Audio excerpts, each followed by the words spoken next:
What's really nice about the visual media too is already it might be an expression, it might be a turn, it might be the way somebody delivers a line or the lighting in a room, but you're feeding off of all those elements and trying to translate them musically.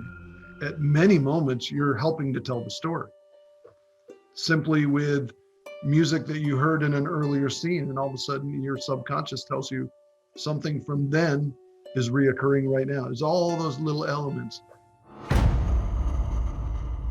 And I take it probably way further than I should. There's a bunch of things in that movie that only I will notice, that I did for my own purpose. You know, a character walks into the room for the first time, a sound is introduced for the first time. Brought you something to eat. Aren't you hungry? And then throughout that movie, when it's important, that character comes in the room. Maybe before that character comes in the room, that sound comes back in for a second, letting you know, your subconscious says, you know, hey, that person's going to come back. Or, you know, sometimes, you know, if it's a scary moment that happened before and the sound came before that, the Pavlovian thing, you hit them with that sound again, they go, uh-oh, and then it doesn't happen. So you get to use all those tools again.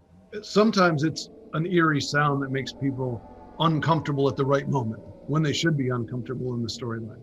And then other times, like you had mentioned, silence creates this awkward moment, almost like in conversation, if we just reached an impasse where neither one of us have anything to say, it's awkward.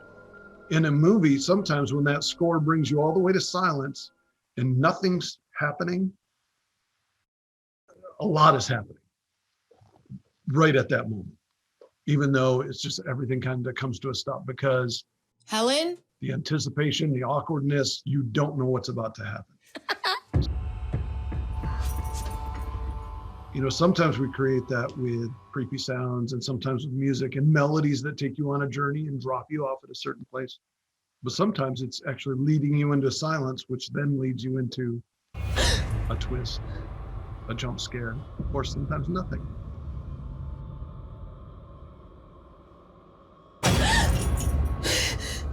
You never know what's coming.